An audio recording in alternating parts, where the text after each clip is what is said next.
Ladies and gentlemen, I'm Nicholas Canny, and thank you, President, for the introduction. And I might say a few words at the outset of thanks to various people, but also to explain the character of the programme which you have in this printed brochure. I had really very little to do with the conception of the conference, in that I happened to be on holidays 2 summers ago, and I received an email asking me if I would act as academic director of a conference which was in prospect. The advice is you shouldn't go on holidays because you're in a weaker situation. So I said I would discuss it on my return, and when I returned, John Concannon, who heads up the national group, took me to lunch in the National Library and persuaded me that I should engage with this. When I engaged, I discovered there were a plethora of committees, some within the university itself, and then the larger committee, which Maurice Manning chairs at the national level, and there were some intermediary committees. So it was quite amazing in the beginning, in that different people were in the room every time we had a meeting. But after a while, we came down to arriving at decisions. And since it is being organised in NUI Galway, it is being done so on the part of all of the universities in Ireland, indeed on the island of Ireland, so that it was recognised that we would have to have representation from as many institutions as possible.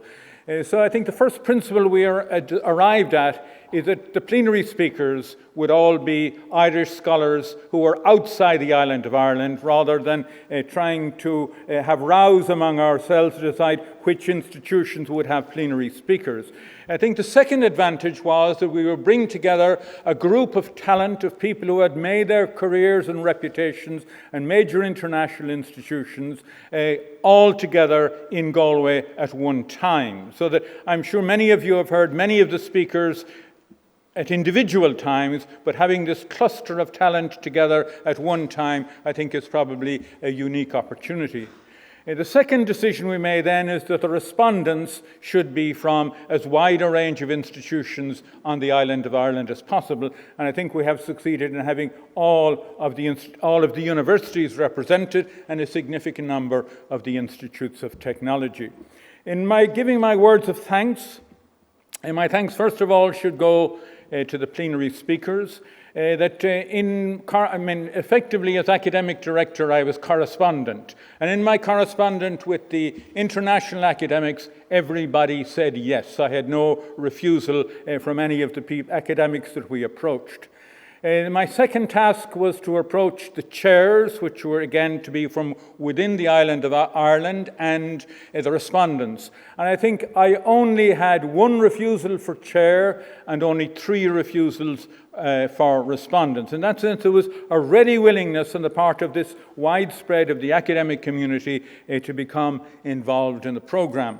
Now, I am discussing the academic programme. Besides that, you have what is described on your printed programme as the fringe element, and that is entirely the responsibility of John Concannon and his team. That I deal only with academics. I live in a very narrow bubble, but John Concannon deals with political figures and with people in the wider cultural world outside. That he is wiser in the things of this world than I am, so that I only assume responsibility for the academic side of things. So we very much appreciate John Concannon and his team for the effort in putting this fringe programme together, which extends the activities of the conference right out into the community. Apart from thanking the people on the various committees, I shan't mention them by name, I also received continuing support from Liz McConnell and Sandra Lennon in the President's office. But our principal thank, I think, are to our speakers, and the first of our speakers is Philip Pettit. I think we have a special word of thanks to Philip Pettit. First of all, he's the only one of the plenary speakers that I hadn't met until today. The second is that he is a native son, and that he comes from Ballygar in County Galway. But the third is that in the first instance, we had Philip Pettit slated for the final session, where he and Brendan O'Leary together would project where Ireland is going to go from 2016 forward. And Philip from the outset was a little nervous, Indeed, in the beginning he said, "You're only inviting me to come for 30 minutes. It's a long way to come from Princeton to Galway for 30 minutes." And then we settled on 40 minutes. But then with further changes in the programme, we decided we would disengage his section completely from Brendan O'Leary and that he would give the first plenary lecture. And that was done at relatively short notice. So he was quite agreeable to do this. And I think the only condition that he added was that he would give the first presentation, which placed a further hardship on him in that he is a conscientious man who was teaching undergraduates at Princeton until a few hours ago and has come across the Atlantic this morning and has come from Shannon Airport to be with you today. You have a précis of Philip Pettit's achievement in your booklet itself, the list of the many books he has published, and he has been a particularly active publisher since 1997, with a book coming out every year or every other year. I am a historian rather than a philosopher, but from my reading of what he has done, he is addressing three fundamental questions, or the same fundamental question in three different ways. How individuals interact with each other and how they might interact with each other in a better fashion in order to respect the freedom and liberties of the people with whom they have to interact within familial situations and within local communal situations. Secondly, how people interact with each other at a larger communal level, using the term republic. In other words, how we create larger political institutions where, again, the liberty of individuals are preserved. And then, finally, how these larger state entities interact with each other on a global level. So I'm sure he is offended at this summation of his work in this short number of terms, but we will hear directly from him as he talks about European republicanism, what it has meant in the past and what it might mean for us in the future. So Philip Pettit, thank you very much for being with us.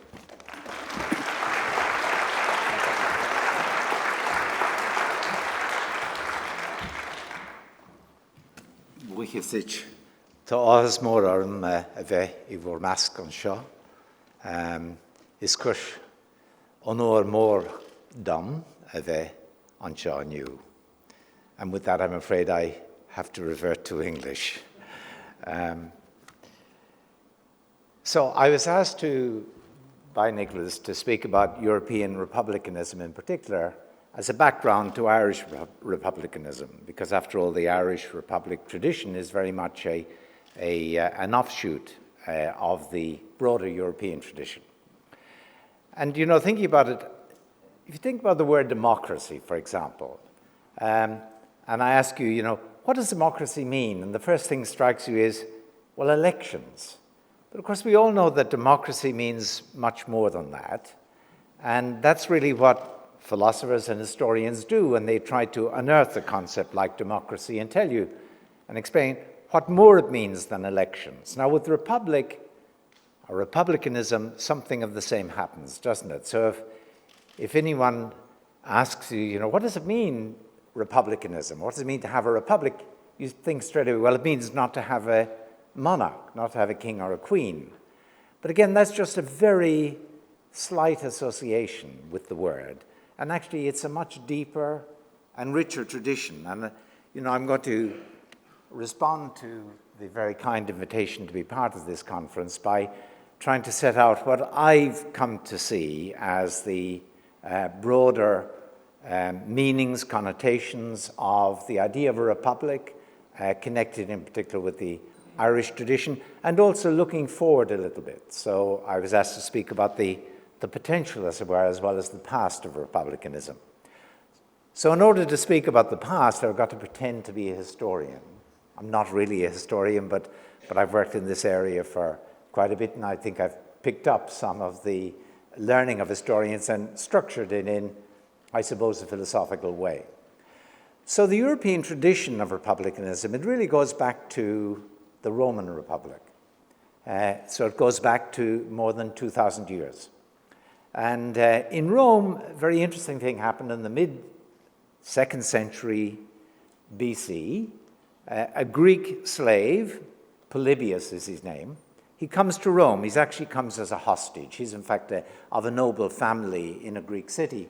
He comes to Rome as a hostage taken by the Romans to ensure the good behavior of his family and that city back in Greece. But he sort of falls in love with Rome. And he ends up, indeed, when his hostage period finishes, he ends up living for much of his life in Rome. And he writes an extraordinary history of Rome in more than 20 volumes. And one of those volumes is given to celebrating what he sees as the great thing about the Roman Republic. Well, that's really interesting because Polybius is being read in Ireland in the 1800s.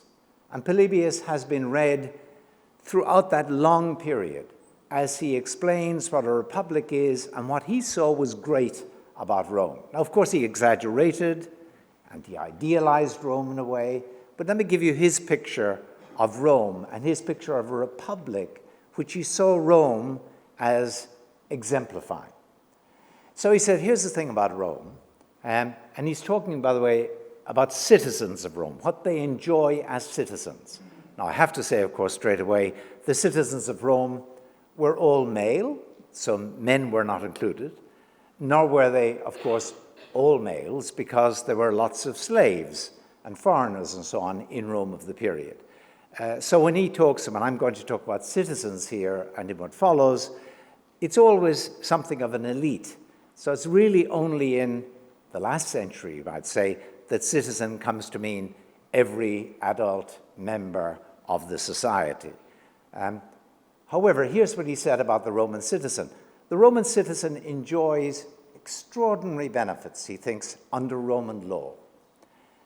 Two benefits in particular.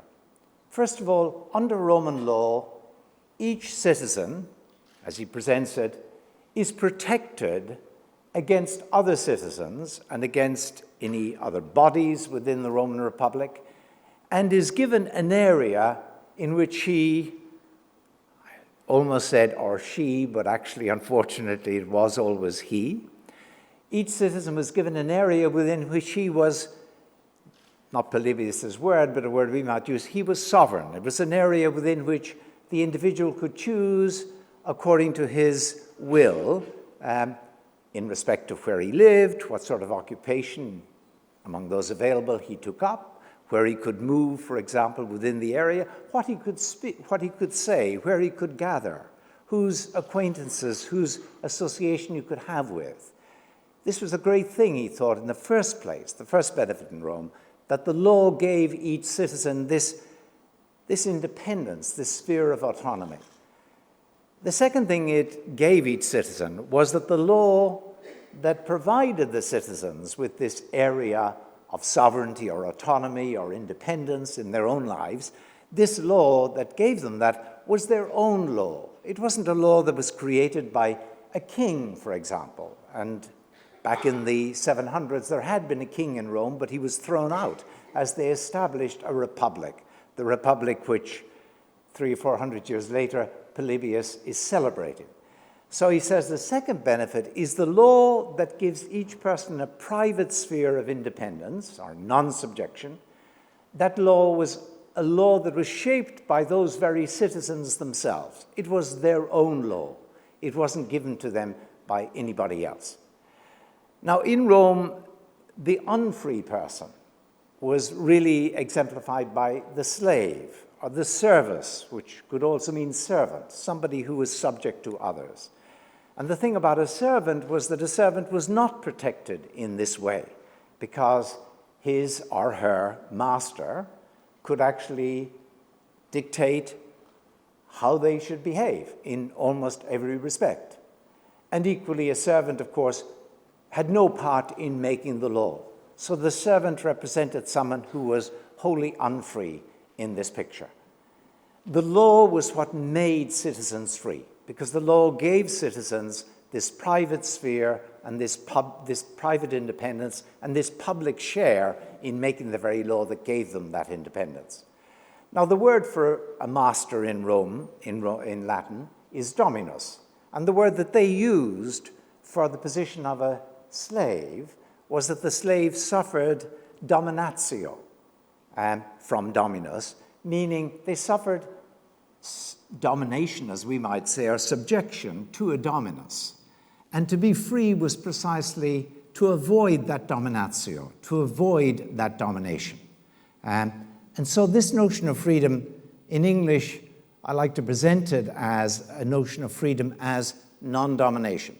Freedom as private non-domination, in the sense that the law gives you a sphere within which, as it were, you are the boss as a citizen. You can act according to your will without having to beg anybody else's permission to do so. And public domination, because this law was not imposed on you by an alien will. It was the law that you, with other citizens, succeeded in making. And of course, in Rome, that was very real, because the citizens did indeed make the law. There were various citizen bodies, and in order for a law to be made, it had to be passed by those citizen bodies. And in those bodies, every citizen, poor and wealthy alike, had a vote. Not always, it has to be said, quite an equal vote, but they all had a say. So they could all own the law as their law. Okay, now on this way of thinking about freedom, there were two ways in which you might be unfree. One is you might, of course, be a slave, or you might be a woman who was subject to a husband or a father, a dominus in her life, in that Roman way of thinking. So the slave or the woman suffered private dominatio, private domination. They were not free. The other way you could be unfree is if you lived in a country which was ruled by another power, for example, and unfortunately the Roman Republic itself did indeed control various colonies, and they would not have regarded the citizens of those colonies that they controlled as free, because those citizens didn't make their own law. That law was made actually back in Rome. So they suffered public dominatio, or public domination. One way in which this sort of picture of freedom that they were developing emerges very nicely is in a comedy written by Plautus, the well-known Roman comic playwright, because in one of his plays, there's a slave, if I remember, his name is Tranio, and Tranio at one stage, he comes to the front of the stage and he explains to the audience that actually he's much freer than any of these citizens, even though he's not a citizen.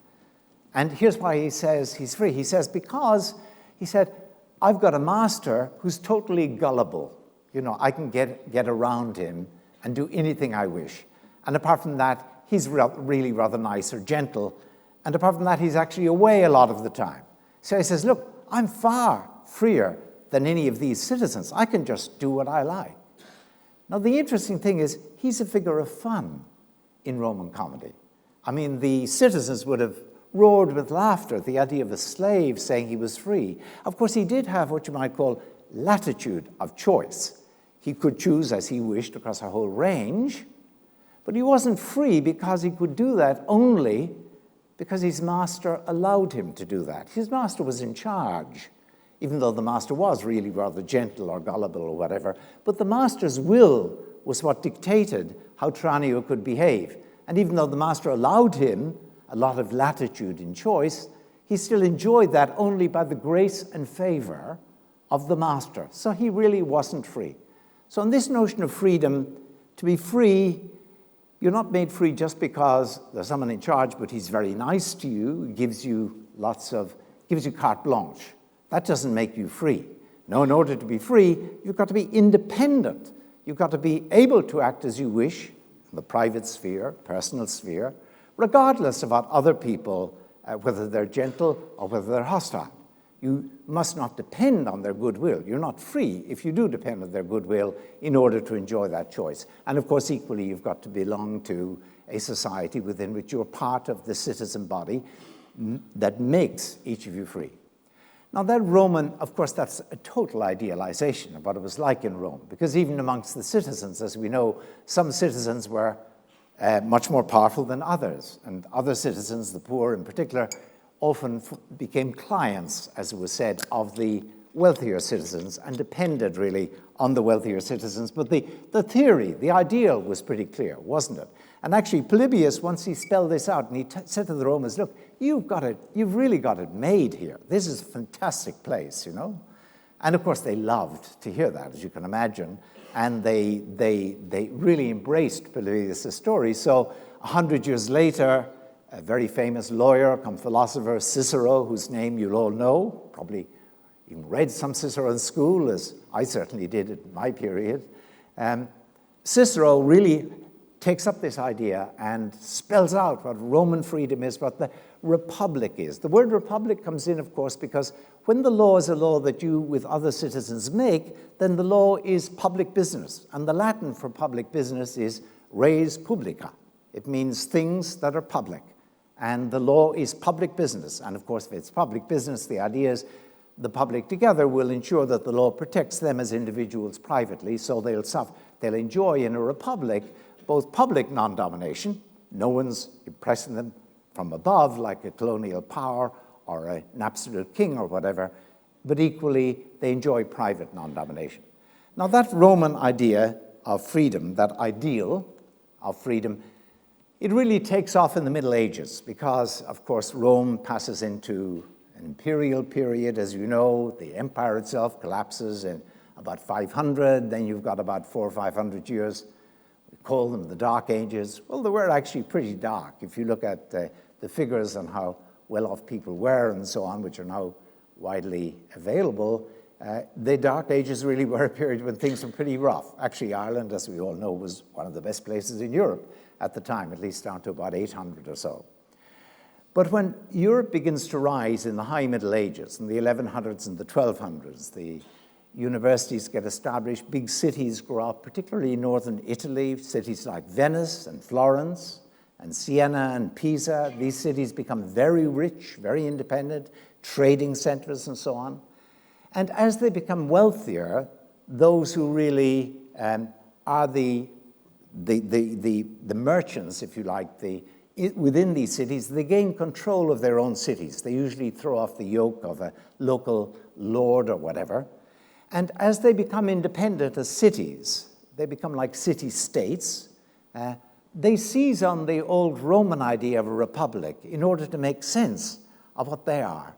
And they love it because they say, for example, in Venice or in Florence of the 1300s, 1400s, 1500s, they say, we make the law of our city, we the citizens of this city. We have a res publica, a republic.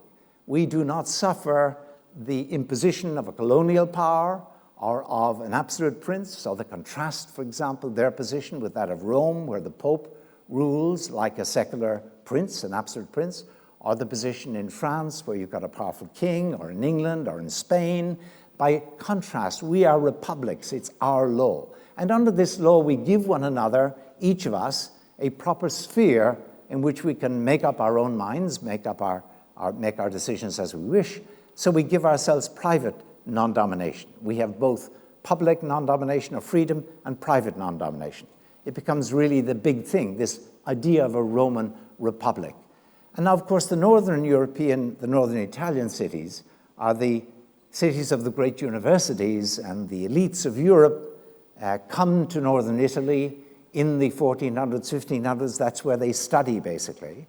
And they go back to their own countries, and they carry these republican ideas to their own countries. Those countries include Poland, for example, or Holland and England. And it's no accident that, for example, in the 1500s, you get the emergence of what is known as the Republic of the Nobles in Poland. Of course, the citizenry are an elite, but they're about 20% of the population. And Poland is established as a republic. They have a king, but they elect the king. So it's, the law is really a res publica, public business. And that's one place where this Roman idea, this republican idea of freedom remains alive and gets associated with this way of constructing the community. But equally, in Holland, they throw off the Spanish. The Spanish who represent a colonial power and an absolute king, and establish the Dutch Republic in the 1600s, for example. Becomes a great model, a great trading center, of course, as well, run by the very people who live there, not by a foreign monarch like the Spanish king once they throw him out of power. And these ideas also spread to England in the period of the English Republic, the 1640s, the war at the end of which Charles I is executed, 1649, and you got at least 10 years of a republic in England. Of course, that republic is not very friendly to Ireland, as we all know. Actually, maybe I can interrupt myself with a joke. One of my favorite stories. You know the story about Tim Healy, who was the great Irish nationalist MP in Westminster in the late 1800s. And at some point, he and his fellow nationalist MPs, they invented this technique, are filibustering, meaning talking for days and days and days in order to get their way or persuade the government to give them whatever they're looking for. And Healy is a big man, huge beard, later becomes Governor General in Ireland in the 20s, 30s. Healy has been speaking for hours and hours and hours. And he's coming to an end, and he's talking about someone who has just died. This Englishman has just died. And as he winds down his speech, he said, he's gone, he says, he's dead, he said, and I'm glad he's dead. He's gone, he said, and I'm glad he's gone. He's gone, he said, and I know where he's gone. He's gone where Cromwell has gone. And he sits down, and of course the House erupts. Mr. Speaker, sir, call on the member for Wexford, as he was, to withdraw that last remark. And, there's hurly-burly in the House, and eventually Tim Healy rises to his feet slowly, looks around the House, and he says, Mr. Speaker, sir, I am glad to see that in the mind of this House there is no doubt as to where Cromwell has gone.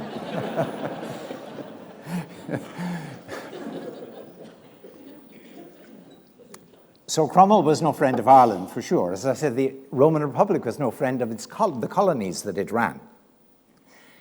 But you've got to put that aside, because that notwithstanding, it is in England of this period that many of these republican ideas deriving from Rome really gain currency and begin to spread. And even when the king returns with the Restoration in 1660, these ideas, they're called, because the word republic is associated with not having a king, so they tend to be called Commonwealth ideas rather than Republican ideas.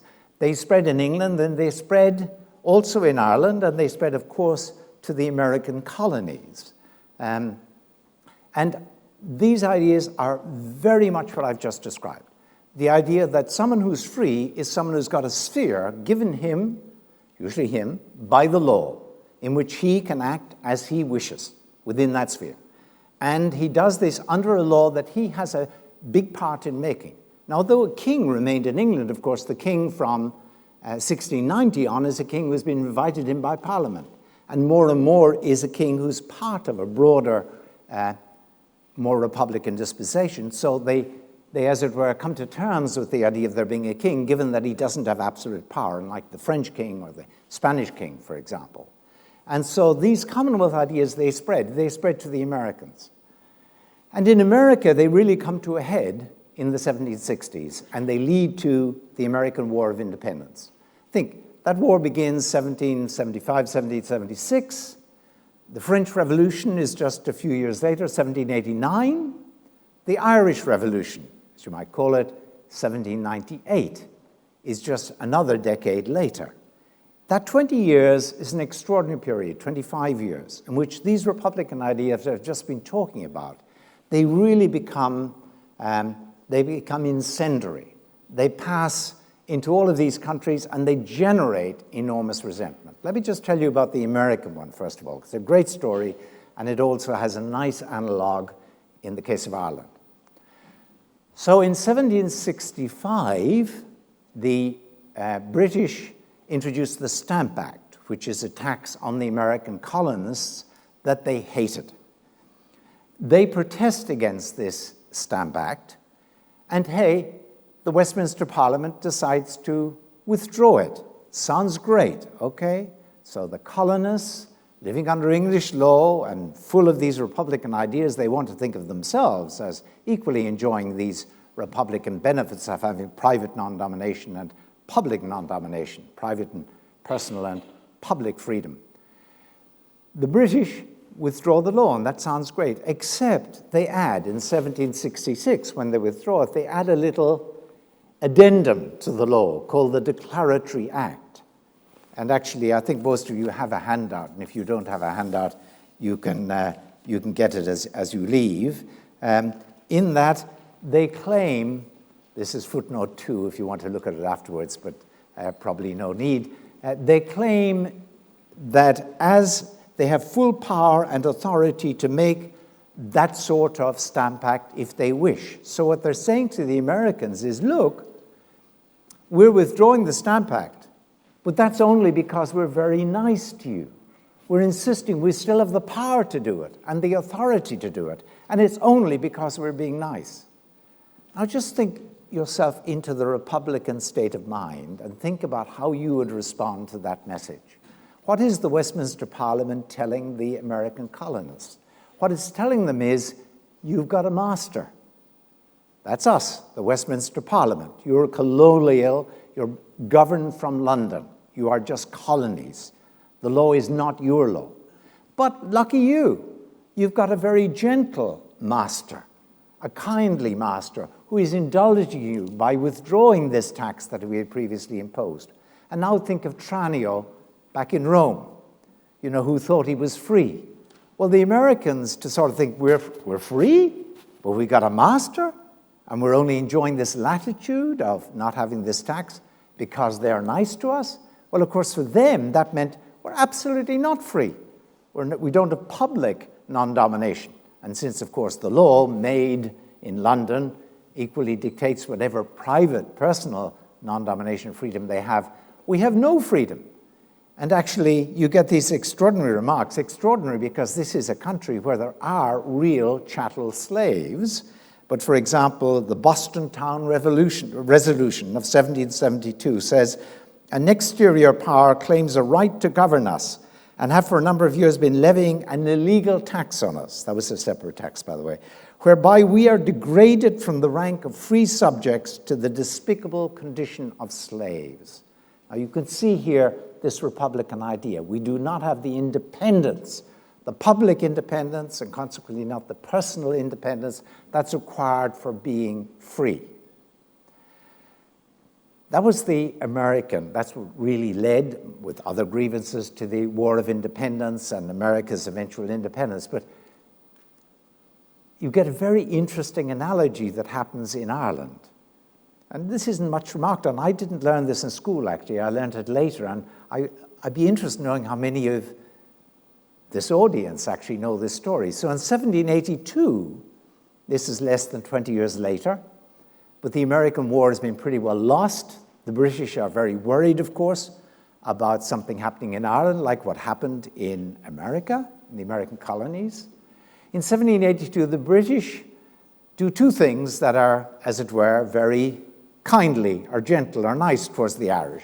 They say the Dublin Parliament, which had been a parliament that only those of Church of Ireland persuasion could be members of, we're extending it to include dissenters, Presbyterians and so on. So they extend it, not to include Catholics though, but at least Presbyterians. And then they say we're also going to lift what had been called Poyning's Law and various associated resolutions. And under that law, the Privy Council in London could strike down any law that the Dublin Parliament passed, which of course meant a nonsense of there being a Dublin Parliament. But they said, we're going to give that up too. We're going to let you pass laws and we are not going to veto them. Sounds terrific. You know how the Irish responded? They'd learned their lesson from the Americans because they were full of the same Republican ideas. So Henry Flood, and his name you probably all will have heard of from school days, part of Grattan's Parliament. Henry Flood leads a big movement that says this isn't enough. It's not enough to say we're very nice and we're going to repeal Poyning's Law. You've got to go one step further. You've got to renounce Poyning's Law. You've got to renounce the power of ever vetoing Dublin Parliament resolutions. In other words, it's not enough that they should be nice and allow Dublin, as an exercise of grace or favor, to actually make their own laws. They should renounce forever the power of vetoing the Dublin Parliament. And the really amazing thing is that the British Parliament, the Westminster Parliament, agrees to this in 1783, because they too had learnt their lesson from the Americans. But it brings out how very much part of that sort of broader movement that the Irish cause is. Now, Wolfe Tone, of course, makes an appearance about this period. And Wolfe Tone, the radical group, the Commonwealth men, as they're sometimes called, in England and indeed in America, in the American colonies too, they were often called radical Whigs because they were on the Whig side rather than the Tory side of Parliament.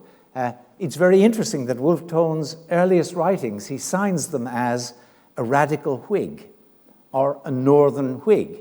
He was very much part of this European tradition of thinking, but now bringing it home to Ireland and insisting that we too in Ireland, and he quickly argued that it should include Catholics as well as Protestants, as they were called, and dissenters. He wants to extend it, but he says he uses all the Republican language. We should have private non-domination, of course. He's still thinking of men, it has to be said. A sphere where we are each independent to do our own thing in our own way. And we should have this under a law which we are party to the making of, so that it is our law, it is our public business, it is our republic. And he uses all the language, as I put it somewhere in the handout, for example. He talks about, he says about Ireland, we are free in theory, we are slaves in fact. The idea of slavery is always the opposite of freedom. And says, for example, he goes to America. Actually, he lives in Princeton, where I now live, and writes from Princeton when people try to persuade him to come back to Ireland, that, you know, the authorities will forgive him for having started the United Irishmen in 1791 and so on. And he said, I would exist in no country by the leave of superiors. In other words, even though they let me do as I wish, I'll have to depend on them giving me that grace and favor, giving me that permission. And that's not freedom.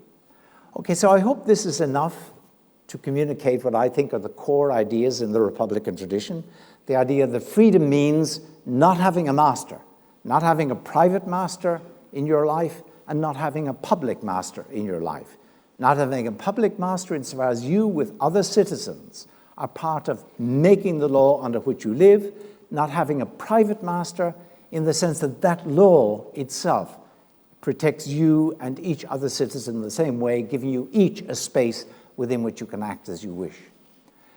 Now here's things get really interesting about 1776, because as you can imagine, Lord North's Parliament, Lord North's government, this is the British government of the time, is desperate to try to counter not just the American resort to arms in a war, but also the American ideas, these Republican ideas, even though they'd come in great part out of the Commonwealth tradition within England itself, within Britain itself. They're really anxious to counter them.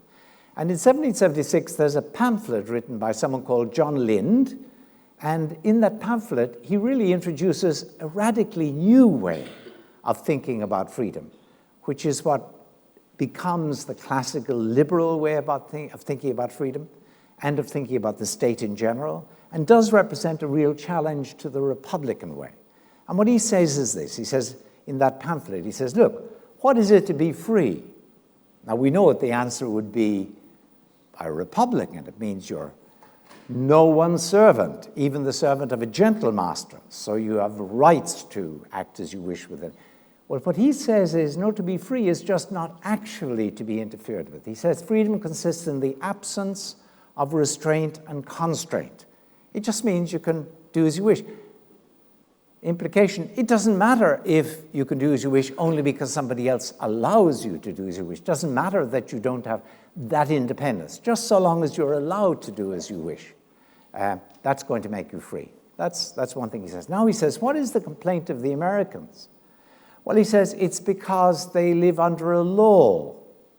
But he says, wait a moment, we all live under a law. And now, if you think of freedom, on the earlier way of thinking about freedom, law made you free, because law gave you the area where you were independent, and you made the law so it wasn't somebody else's law.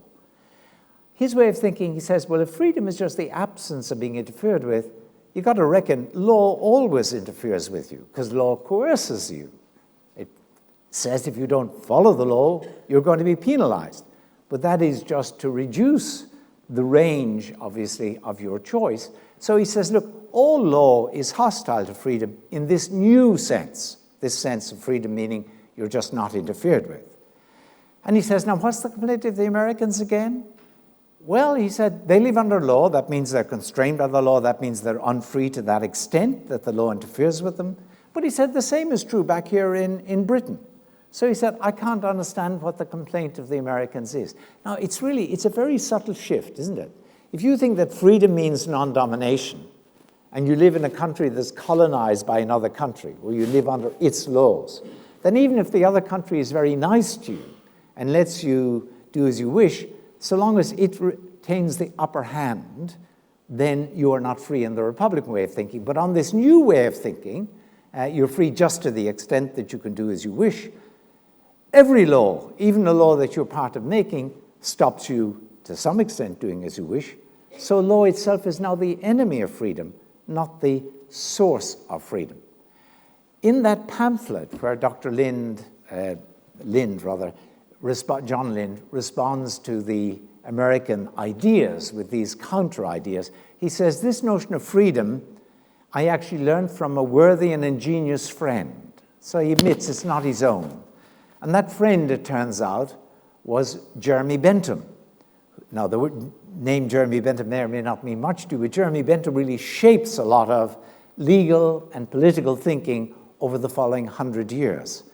And Bentham had actually written to Lind, complaining that Lind had been given these speeches in which he was using this way of thinking about freedom to criticize the Americans, when actually he had picked it up from him, Bentham. So Bentham was complaining. He said, look, I invented this way of thinking about freedom some 6 months ago. He's quite clear that it's an original, novel way of thinking about freedom.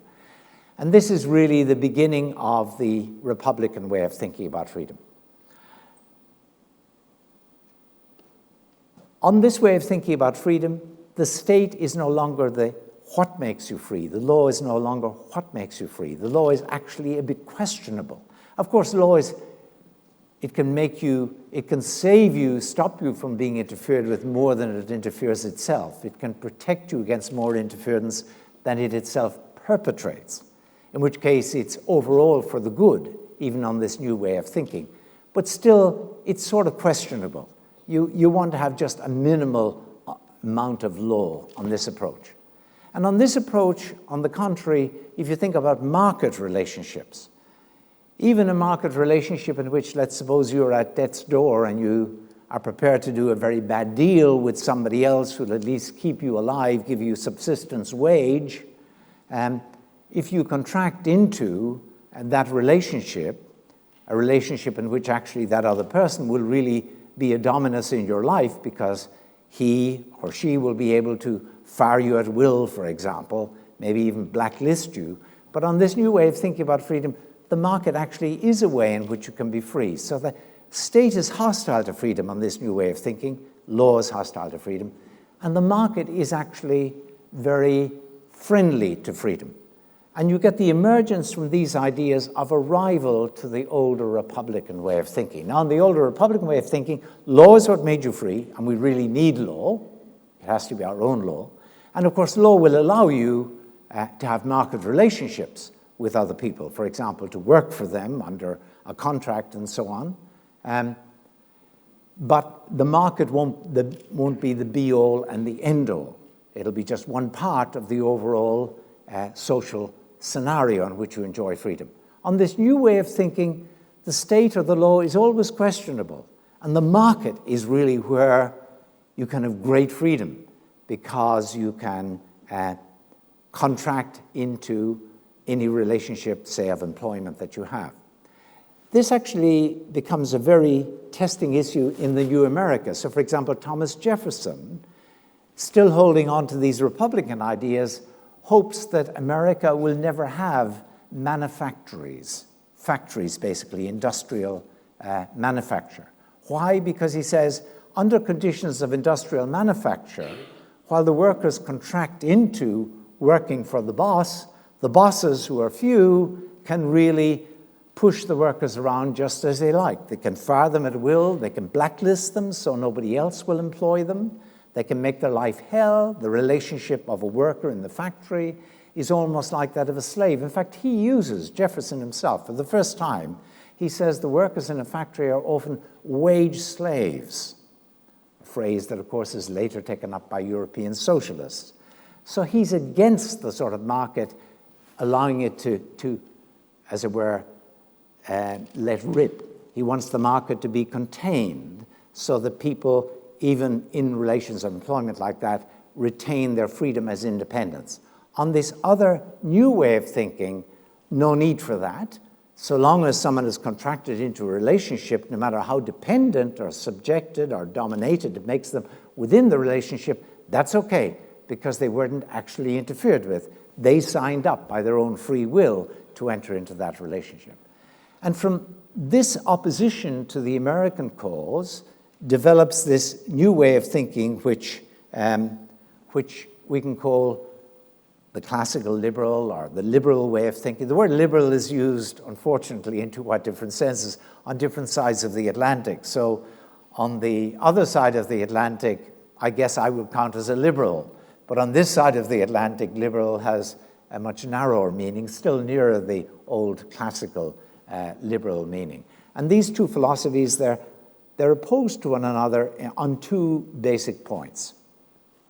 So you remember on the Republican way of thinking, first of all, it's important that you've got private non-domination, meaning that you're not subject to anyone, even someone who is very nice to you, even someone who is very gentle, a gentle master. Now, on this new liberal way of thinking, you're free so long as you're not actually interfered with much, even if that's just by the grace and favor of a master.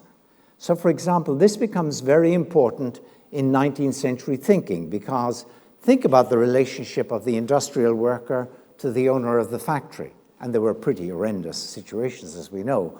Or think about the relationship between a man and his wife in the early 19th century. Under master-servant law, present in the factories, a master had a lot of power over his workers. Under family law, a man had a lot of power over his wife. So what she dressed, who she associated with, where she could go, all of these were dictated by the husband. I mean, he might be very nice to her and give her carte blanche and let her act as she wished, but he had that power. Now, on the Republican way of thinking, which now quickly gets extended to men and women in the 19th century, ceases to be an elite notion of citizens that I talked about in Rome. On the Republican way of thinking, women in this relationship are workers in that relationship, even though they're contracted in the marriage contract or in the workers' contract, they were not free in that relationship because they were stood over. They depended on the grace and favor of their master in order to act as they wished. And even if they got that grace and favor, that didn't make them free. They were like Tranio. They were just subject to this person. They depended on his will in order to act as they themselves willed. Equally, on this new way of thinking, a country that was governed by a colonial power, provided the colonial power was gentle towards the colonized, those people could equally be free, like the Americans would have been free, according to John Lind, because the law would have given them, if the colonial power was kindly or gentle, would have given them a lot of leeway in the decisions they made locally and in the laws they established locally. But on the Republican way of thinking, that wouldn't have been freedom either. So on the liberal way of thinking, it's much easier to be free. You can be free despite being dominated, say in a marriage or in a workplace. You can be free as a nation despite being under a colonial power, so long as the colonizing power is nice to you. By contrast, on the Republican way of thinking, the wife who lives under the power of a husband or the worker under the power of a master is not really free because he or she doesn't enjoy the required independence. But equally, a country that lives under the mastery of an imperial power is equally not free, no matter how kindly that power is. Now, that's all history in a way, or at least a philosophical reconstruction of various themes in the history of ideas. But let me just wind up by looking a bit at the potential rather than the past, because these Republican and liberal traditions, they translate nowadays into updated versions of those philosophies. Of course, the updated version of classical liberalism we all know under the name of neoliberalism, and the updated version of Republican thinking is often called nowadays neo-Republicanism. And I'd like to suggest that our tradition in Ireland encoded, I've written elsewhere about it in the 1916 proclamation, not always that clear, but still there to be seen if you look for it, is a Republican way of thinking. And I would like to think that as a country, we can endorse a neo-Republican philosophy of government and community, and contrast it with what really is the more dominant tradition nowadays, both in Europe and in the United States, which is the neoliberal way of thinking. So let me just set that up to finish this presentation. So on the neo-Republican vision, first of all, it's going to be important that the law gives each of us a sphere of independence, basic liberties as we call them, choices that are personal and we can make for ourselves. And what does that require? Well, of course, it requires educational security, first of all, that every citizen, as a child, is secure in the expectation of having a decent education and having decent access to information about what's happening in the society. So educational security, number one. But equally, it requires social security, because if you are dependent on the hand-me-downs of others, for example, for just your getting by in life, then you're not going to be able to be independent. You're going to be dependent on their goodwill, aren't you? So very important that you've got social, and I associate medical security with that as well. A third security you need is judicial security. That means when you're brought before the courts, or someone sues you, or you want to sue someone, you have access to legal advice at the cost of the community if you need it. If you don't have that judicial security, then you're basically fair game for the powerful and the wealthy, in particular for the corporations. Think about bringing a corporation that has offended you individually or your community to court. You haven't a hope unless you've got decent legal representation. Judicial security also extends to how we treat those who are found to offend against the law and imposes, I would say, strict conditions on what prison life should be like or what sort of penalties in law should be. But apart from educational, social, judicial security, we need ecological security. We need an arrangement under which we can be sure that our environment is not being destroyed on us behind our backs by powerful corporations or whatever. That requires, of course, cooperation with other countries as well as legislation in our own. And finally, of course, we need, very importantly, what I think of as contractual security. The sort of security that enables a worker, for example, if he's being fired by a boss, to demand fair reason and to be able to bring that boss before a tribunal, maybe local tribunal, maybe workplace tribunal, to at least establish that there is good cause for his being fired, so he can't be fired at will, and to establish decent, conditions of employment. These are really important. Otherwise, the contract of employment can become like a slave contract, as the Romans would have called it, a contract under which you become effectively a slave, a subject of your employer. And we equally need a marriage contractual security. Contractual security that means that a woman cannot be abused or bossed around by her husband, that she really does have that independence. I think similar contractual security extends to creditor-debtor relationships, for example. But I want to suggest to you that if you're a neo-Republican, you're going to want these 5 securities: educational security, social security, judicial security, ecological security, and contractual security. You need a law that gives you that independence.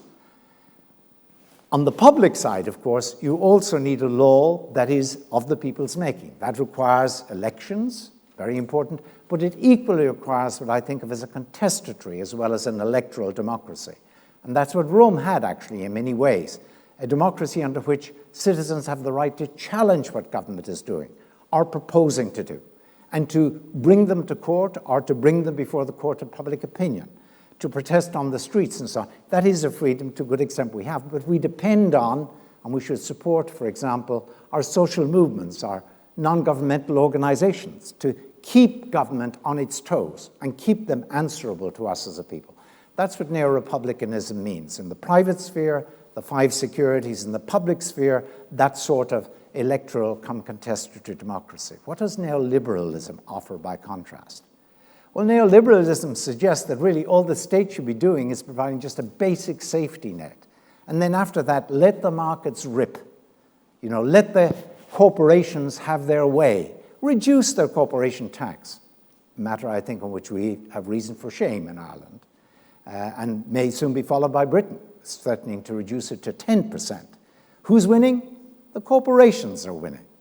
That's not but in any case, in the neoliberal view, that's just fine. You let the market rip, you let people rise to the top, others will fall to the bottom, you have a little safety net, but that's just about it. Now, that's just not good enough, in my view, as a theory of social justice on the personal or private side. On the public side, what does neoliberalism say? Well, the interesting thing is it has almost nothing to say about democracy or the importance of democracy. Very striking in that connection that a country like China has really embraced neoliberalism, right? Because neoliberalism is really a theory about letting the markets rip. It bears on that private relationship between people and corporations, and has very little to say about the public element of social life. So the Chinese government, which is the very epitome of a non-democratic government, is quite happy to embrace that sort of philosophy. Anyhow, I'm going on too long, and I should wind up. And I've more or less come to an end.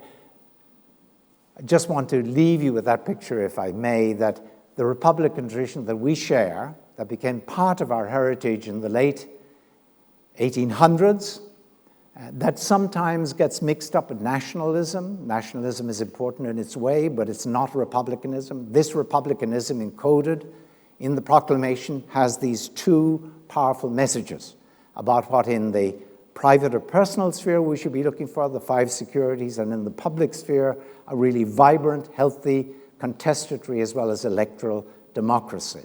That's a philosophy worth, I think, standing up for, striving for, seeking to build into our institutions, and it makes a pointed and useful, I think, counterpoint to the neoliberalism that prevails so much today.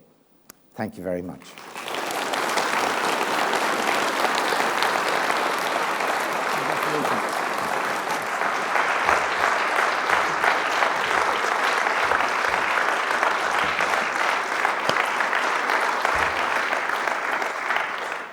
Thank you very much, Philip. One would never guess that you hadn't been in bed last night. But and as a respondent, we have Isolde Honohan, who is in a political science department in UCD, has just stood down as professor, but has not retired in that she is still teaching a course in UCD and was examining in Limerick this morning.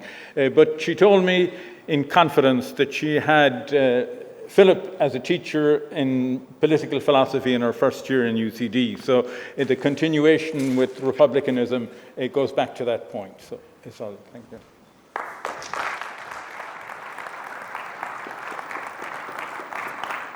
Thank you very much.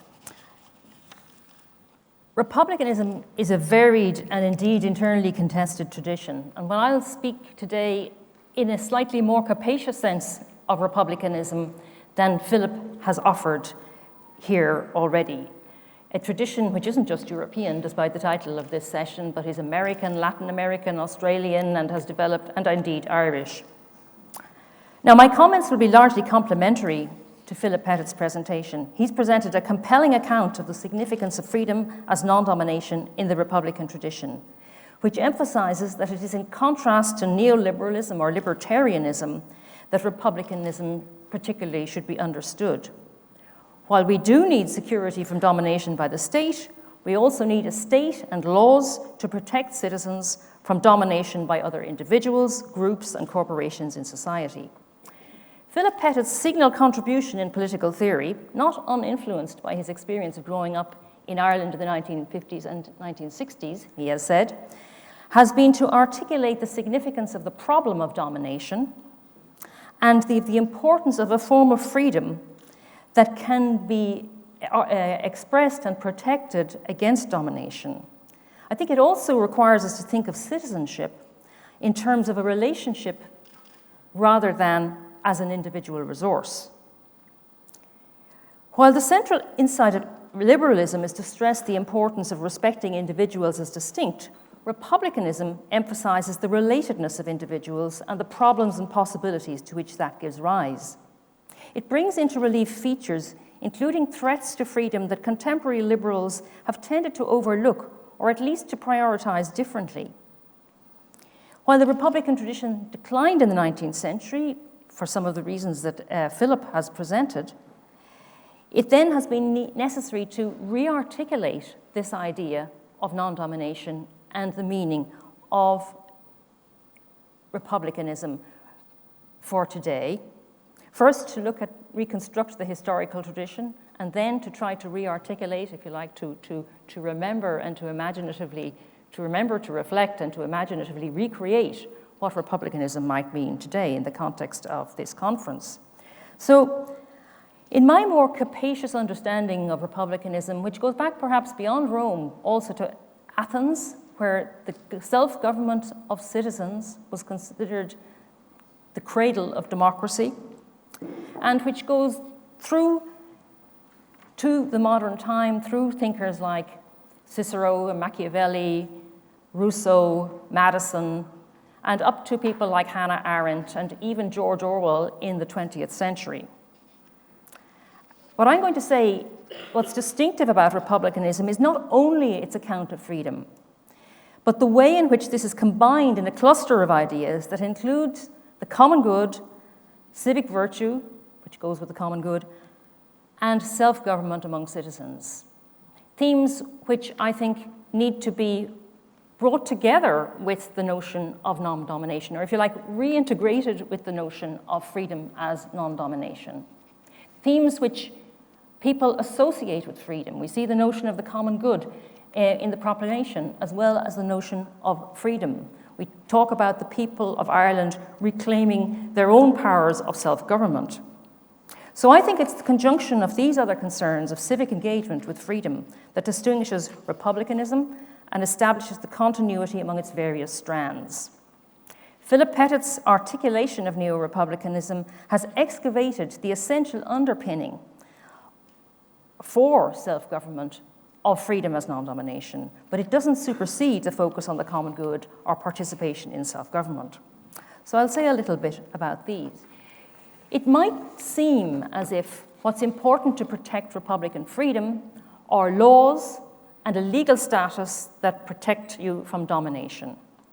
But Republican thinkers have recognized that it's not just institutional solutions that you need to have Republican freedom, that you also need attitudes among citizens, which were called civic virtue in the past, but we could call public spirit, if you like, that recognize the equality of other citizens, that intersubjectively recognize the equal legal status and the common goods that they share, who support those institutions and who have opportunities to participate in self-government and the material and social conditions to relate as equal citizens.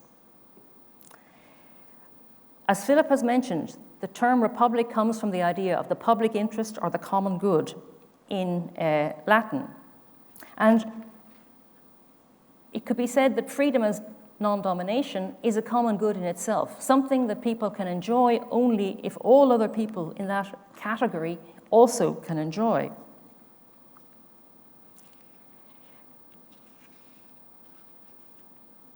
But laws alone will not support that freedom.